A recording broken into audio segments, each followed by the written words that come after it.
Hello, everyone. So, today I would like to talk about acceptance and how we can practice really accepting our experience. A lot of times you hear people just saying, you should accept what you can control, you should accept your current experience, you should accept that you cannot control the future. But this is often easier said than done.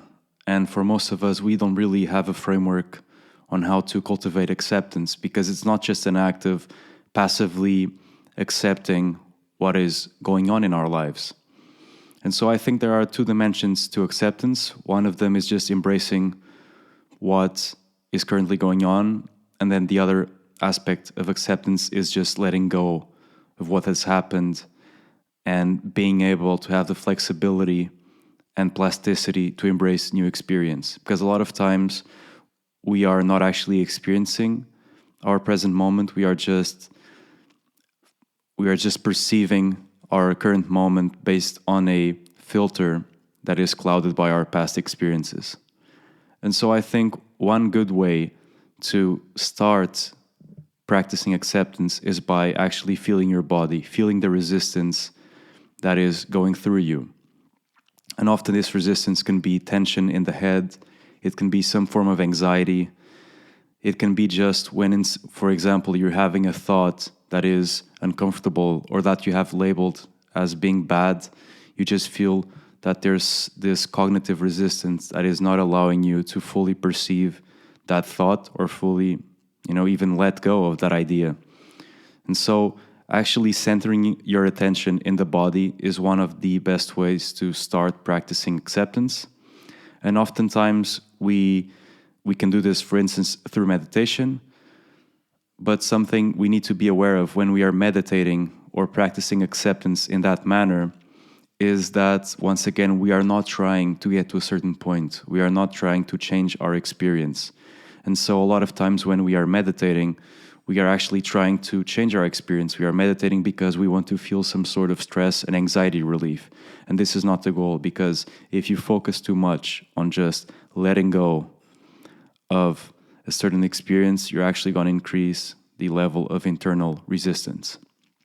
Another framework to improve acceptance and allow us to let go is to actually practice some sort of exposure.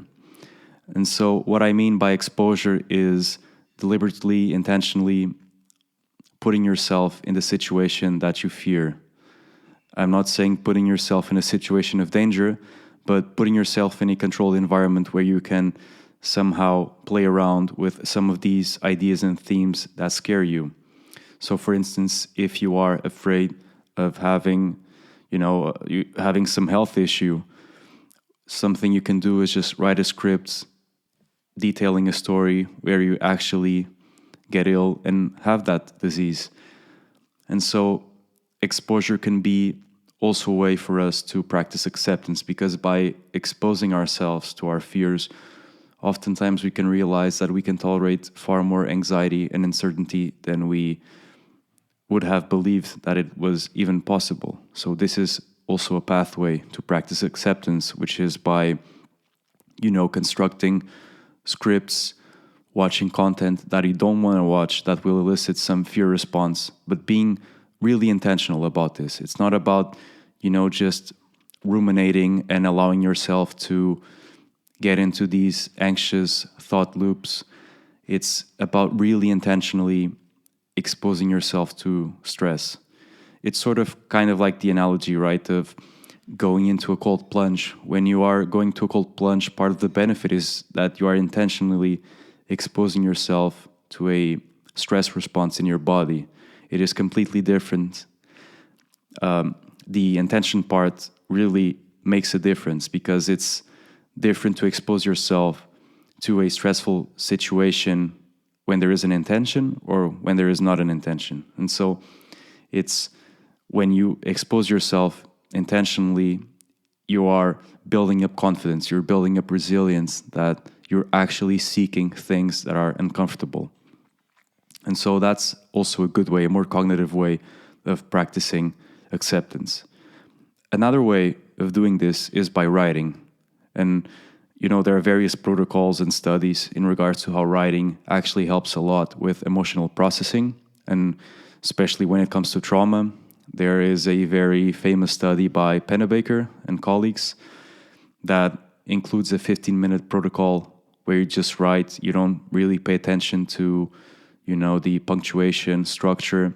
You just write nonstop for 15 minutes about a traumatic experience, and you write, if I recall this correctly, you write for 4 days in a row or 5 days in a row, and you just try to really be intentional about how you're writing and just allowing your mind to really take you on a certain path. You're not limiting, you're not really thinking about what you're going to write before you write it. You just allow your mind to just flow and allow yourself to just come up with ideas and thoughts about your past experience.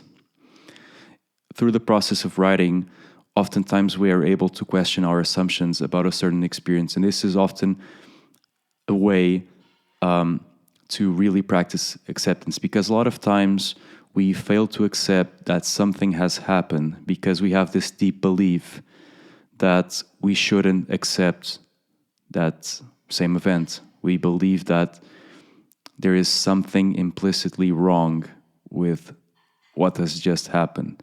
And then, of course, obviously, there are a lot of situations which are ethically wrong, and there are situations where we really need to, stand up and take action. And acceptance is not a passive state. It's not just a state of some sort of fatalism where you just accept whatever comes up and you do nothing. No, it's just a state of being where you're able to have a more neutral stance towards what's happening. And by inhabiting such a neutral stance, you're actually able to take action which is more effective and adaptive to the situation which you are facing.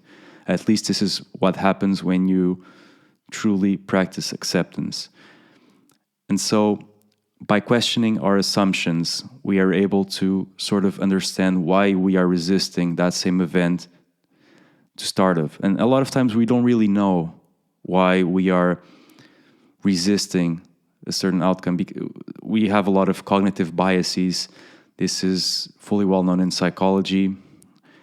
Daniel Kahneman is a great resource to read about these cognitive biases.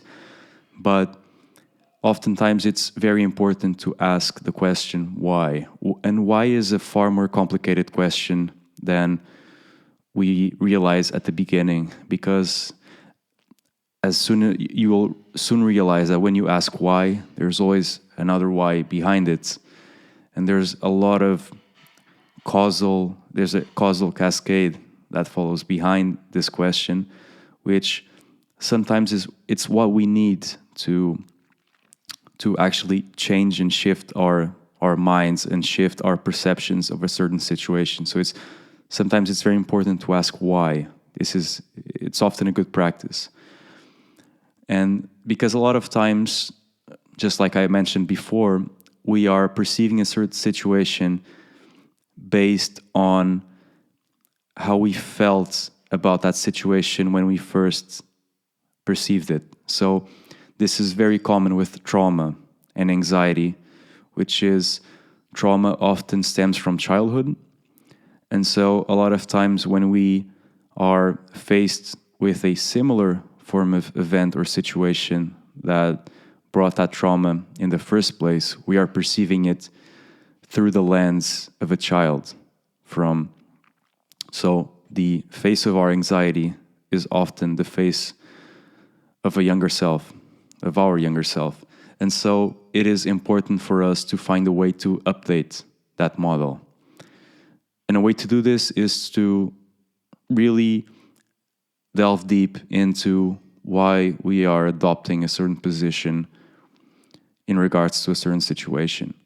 That is a very important practice, and often writing is a better way than just, keeping it in your head and ruminating about it. Because when you write, you're able to find more structure, you're able to find more patterns, and you're able to create a greater exposure, because there's kind of this dual effect where you are being exposed to your thoughts and you are being exposed to the motor action of actually writing those words. So it just is, it's more intense and it's more deliberate. So I cannot overemphasize how important it is to just write. Keeping a journal is, having a daily journal practice is something that is, that I thoroughly recommend. It has been very helpful for me, at least. And so don't be afraid of just trying different things and allowing yourself to experience emotion. A lot of times we are told that we should abstain from feeling a certain way, and that's really not the position that is often the most adaptive way. Sometimes we just need to embrace that things suck. It doesn't have to be rainbows every time. A lot of times it's just a matter of embracing that this is just how things are right now. And when you're able to do that, it's like a weight just gets lifted off. And this is not a matter of neglecting a certain experience, because of course like I said, it is very easy to say just accept, just let go. But depending on what situation you're facing, of course there's a difficulty horizon to any of these practices. Harder situations demand more deliberate ways of practicing acceptance. A lot of things that we experience that are perceived as negative, or that we perceive as being something that has some sort of anxious grip over us, sometimes we are just able to accept them without much cognitive resourcing. But for things that are more systemic, for things that are deeper within us, this is when it becomes more important to adopt more deliberate practices such as exposure, such as mindfulness, and writing. And so this is what I feel has been helpful for me. And let me know in the comments if you found this video to be helpful, and if you have any other practices that you use or frameworks to practice acceptance. Thank you.